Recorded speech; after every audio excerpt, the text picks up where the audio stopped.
Hello बच्चा, welcome to our channel Royal Classes. आज हम बात करने वाले क्लास 10th के chapter number 1 that is chemical reaction and equation वाले चैप्टर के बारे में, और उसमें भी हम डिस्कस करेंगे कुछ एक इम्पॉर्टेंट क्वेश्चन, एनसीईआरटी क्वेश्चन जो आपके पेपर के लिए बहुत इंपॉर्टेंट होने वाला है। तो वीडियो को लास्ट तक देखना और चैनल को लाइक, शेयर एंड सब्सक्राइब करना बिल्कुल भी नहीं भूलना है। Starting from question number 1, why should magnesium ribbon be cleaned before burning in air? Air में बर्न करने से पहले मैग्नीशियम रिबन को क्लीन क्यों करना चाहिए? तो बोला मैग्नीशियम रिबन जो है उसके ऊपर बहुत ज़्यादा रिएक्टिव है वो, जिससे क्या होता है मैग्नीशियम ऑक्साइड की लेयर चढ़ जाती है उसके ऊपर। इस लेयर की वजह से जैसे हम उसको बर्न करते हैं तो उसको बर्न करने से पहले हमें क्लीन करना पड़ता है, जिससे हमारा जो भी मैग्नीशियम रिबन है वो आराम से इजीली जो है वो मैग्नीशियम रिबन की तरह ही मिले हमें। तो जब अभी हमें मैग्नीशियम रिबन या जो भी किसी रिएक्टिव मेटल को यूज करना है तो सबसे पहले हमें उसे क्या करना पड़ता है, क्लीन करना पड़ता है। Now question number 2, right balanced chemical equation. जब हम बैलेंस केमिकल इक्वेशन कर रहे होते हैं तो हम बोलते हैं ये बहुत इंपॉर्टेंट है। तो यहाँ से हमें प्रूव हो जाएगा कि किस तरह से ये इंपॉर्टेंट होने वाले हैं। लाइक सबसे पहला आया हमारे पास hydrogen plus chlorine gives you hydrogen chloride. तो हमें पता है हाइड्रोजन क्या होता है, H2 होता है। क्लोरीन क्या होता है, Cl2 होता है। HCl हमारे पास क्या होता है, हाइड्रोजन क्लोराइड। अब जब प्रोडक्ट में हाइड्रोजन और क्लोरीन देखा वो तो एक एक थे, जबकि वहां पर रिएक्टेंट साइड में दो दो थे। तो हमने बैलेंसिंग कर दिया, प्रोडक्ट साइड में 2 से मल्टीप्लाई कर दिया HCl को, तो हमारे पास रिएक्शन क्या हो गई, बैलेंस हो गए। अगले में बोला barium chloride. Barium chloride is what, BaCl2, very good. Aluminium sulphate is Al2SO4 whole thrice gives you barium sulfate BaSO4 plus aluminium chloride. Aluminium chloride is AlCl3. अब हम देखेंगे बेरियम इस साइड तो 1 है, इस साइड भी हमारे पास 1 है। एक बार क्लोराइड Cl2 है, उधर हमारे पास कितना है, Cl3 है। तो सबसे पहले इसको बैलेंस करेंगे हम लोग, 3 से मल्टीप्लाई कर देंगे। फिर क्या देखा, SO4 3 है, इस साइड भी हमें SO4 को 3 से मल्टीप्लाई करेंगे तो ये बैलेंस हो जाएगा।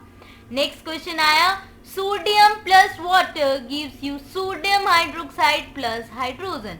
सोडियम क्या होता है, Na, वाटर क्या होता है, H2O, देगा क्या, सोडियम हाइड्रोक्साइड मतलब NaOH, प्लस क्या देगा हमें, हाइड्रोजन। तो Na क्या हो गया हमारे पास, यहाँ पर 1 है, हाइड्रोजन हमारे पास 2 है, इधर भी हाइड्रोजन 2 है, ऑक्सीजन हमारे पास 1 है, यहाँ पर भी हमारे पास 1 है। तो इस तरह से ये हमने क्या कर दिया, बैलेंस कर दिया। तो ये थी हमारे पास balanced chemical equations. Now question number 3, write balanced chemical equation and which state. आपको ये भी बताना है कि वो किस स्टेट में है।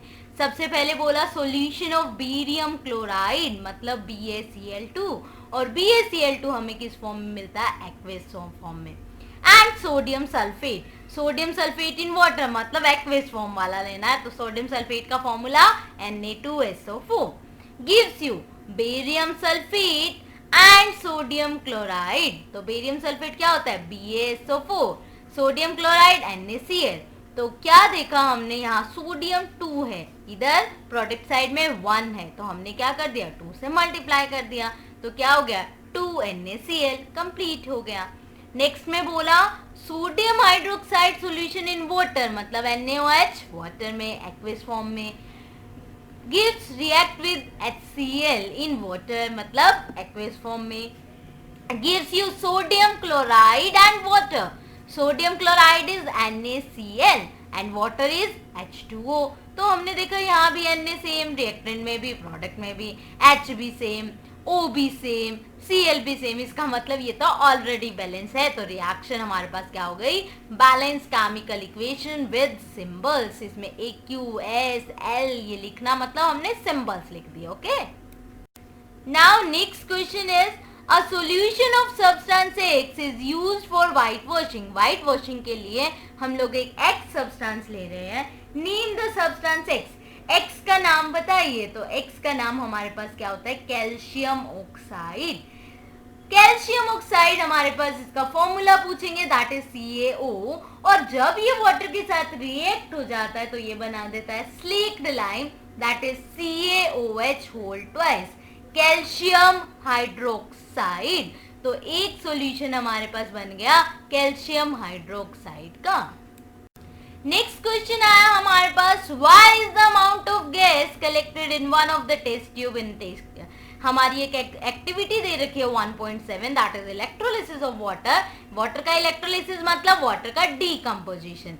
तो अब बोला हमारे पास कि एक जो गैस है वो दूसरी गैस के डबल होती है, ऐसा क्यों, और उस गैस का नाम क्या है।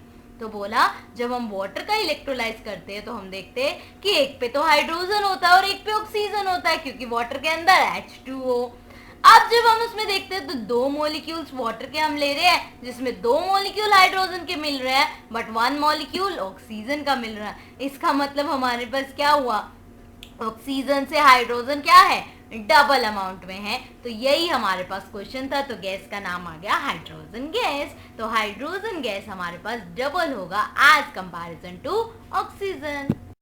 नेक्स्ट क्वेश्चन आया हमारे पास, why does the color of copper sulfate solution changes when an iron nail is dipped in it।